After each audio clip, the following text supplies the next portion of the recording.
Hi குட்டீஸ். ஆச்சு ஒரு குட்டி கதை சொல்ல போகிறேன்.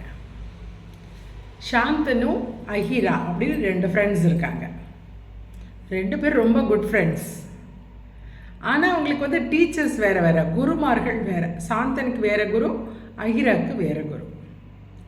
அந்த சாந்தனோட குரு அடிக்கடி என்ன சொல்வார்னா, நீங்கள் எல்லார்ட்டையும் அன்பாக இருக்கணும்,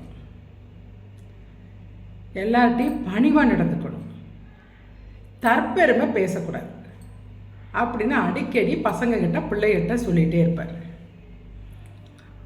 இவனும் ரொம்ப நல்ல பையன்.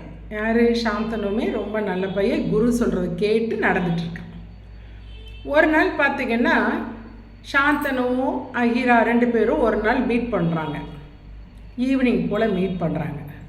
அப்போ அந்த அஹிரா சொல்கிறான், உனக்கு தெரியுமா, எங்கள் குரு மாயாஜால வித்தையெல்லாம் செய்வார், பெரிய பெரிய அதிசயமெல்லாம் செய்வார் எங்கள் குரு அப்படின்றான். என்ன பண்ணுவார் அப்படின்னு கேட்குறான் சாந்தனு. ஆற்று தண்ணி மேலே நடந்து போவார், காற்றுல பறப்பார், தீயில குளிப்பார். புயல் வந்துச்சுன்னு வச்சுக்கோ, புயல் எவ்வளோ ஃபோர்ஸாக வரும், புயலெல்லாம் அழகாக தப்பிச்சு பறந்து போவார் எங்கள் மாஸ்டர், எங்கள் குரு. அவ்வளோ மாயாஜாலம் பண்ணுவார், அவ்வளோ அதிசயம்லாம் பண்ணுவார் தெரியுமா. உங்கள் குரு என்ன பண்ணுவாருன்னு கேட்குறான். உடனே சாந்தனு யோசிச்சுட்டு, எங்கள் குரு நெருப்பு வந்துச்சுன்னா அதில் சமையல் பண்ணுவார், தீ கிடச்சிச்சின்னா சமையல் பண்ணுவார், புயலெல்லாம் வந்துச்சுன்னு வச்சுக்கோ அவர் வாட்டுக்கு ஒதுங்கி போயிடுவார் எங்கள் குரு அப்படின்றான். உடனே இந்த அஹிரா பயங்கரமாக சிரிக்கிறான், ரொம்ப கேலி பண்ணி சிரிக்கிறான். என்ன உங்கள் குரு இப்படி இருக்கிறாரு அப்படின்னு ரொம்ப சிரித்த உடனே சாந்தனுக்கு கோவம் வந்துருச்சு. சரி சரி, நீ ஒன்றும் ரொம்ப சிரிக்காத, நான் எங்கள் குருட்ட போய் நான் கேட்டு வரேன் அப்படின்றான். சரி நீ போய் கேட்டு வா, நான் இதே இடத்துலேயே நிற்கிறேன் அப்படின்னு சொல்லிட்டு சிரிக்கிறான். இன்னும் சாந்தனு வேக வேகமாக போகிறான் குருட்ட போயிட்டு, குருவே குருவே உங்களுக்கு என்னென்ன அதிசயம் தெரியும் அப்படின்னு கேட்குறான். உடனே குரு சிரிச்சுட்டே சொல்கிறாரு, எனக்கு அதிசயம்லாம் தெரியாது, நான் இயல்பாக இருக்கிறேன்ல அதுதான் அதிசயம் அப்படின்னு சொல்கிறார். உடனே அவனுக்கு சாந்தனுக்கு ரொம்ப சந்தோஷமாயிடுச்சு. மறுபடியும் குடுக்குடுன்னு ஓடி வரான். அஹிராட்ட எங்கள் குரு இப்படி சொன்னார், அவர் இயல்பாக இருக்கிறதே அதிசயம்னு சொன்னார் அப்படின்னு. உடனே அஹிராவும் ஆமாம் உண்மை, உங்கள் குரு சொல்கிறது தான் கரெக்டு அப்படின்றான் அஹிரா. நீயுமே இயல்பாக இருக்க கற்றுக்கோ, இயல்பாக இருந்தாலே திறமைகளை நிறைய வளர்த்துக்கலாம், நீயும் இயல்பாக இருக்க கற்றுக்கோ அப்படின்றான் சாந்தன். இயல்பாக இருக்கிறது என்ன அப்படின்னா, நாம் நம்மளாக இருக்கிறது.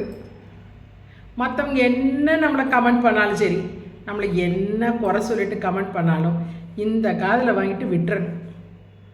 நம்ம வேலையை செஞ்சுட்டு நம்ம கடமையை செஞ்சுட்டு நம்ம வாட்டுக்கு போகணும். 2வது, மற்றவங்க மேலே மற்றவங்களோட நம்ம கம்பேர் பண்ணிக்கக்கூடாது.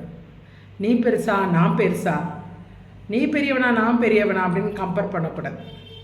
கோவமே படக்கூடாது, மெயினாக கோவமே படக்கூடாது, பொறுமையாக இருக்கணும். மற்றவங்க ஜெயிச்சிட்டாங்கன்னு வச்சுக்கோங்க, நிறைய மார்க் வாங்கிட்டாங்க, வின் பண்ணிட்டாங்கன்னா உடனே அவங்களை பார்த்து பொறாமப்படக்கூடாது. அதே போல் நம்ம தோற்று போயிட்டோமே அப்படின்னு ஃபீல் பண்ணிட்டு போயிடக்கூடாது. ஐயோ நம்ம தோற்றுட்டோம், என்னடா செய்ய போகிறது அப்படின்னு ஃபீல் பண்ணக்கூடாது. நம்மளாகவே இருக்கிறது அதுதான் இயல்பாக இருக்கிறது. நம்ம வேலையை பார்த்துட்டு நம்ம கடமைகளை செஞ்சுட்டு போகிறோம்ல, அதுதான் இயல்பாக இருக்குது, அதுதான் நல்லதும் கூட. நமக்கு எந்த பிரச்சனையும் வராது, நம்ம லைஃபே ரொம்ப ஹாப்பியாக இருக்கும். நீங்கள் ஸ்கூல்லேயே அப்படி இருந்து பாருங்களேன், நம்மளோட ஒர்க்கை நம்ம பண்ணிகிட்டே இருப்போமே, நம்ம ரொம்ப ஹாப்பியாக இருப்போம். சரியா? ஆச்சு, உங்களுக்கு நாளைக்கு இன்னொரு குட்டி கதையோடு வரேன்.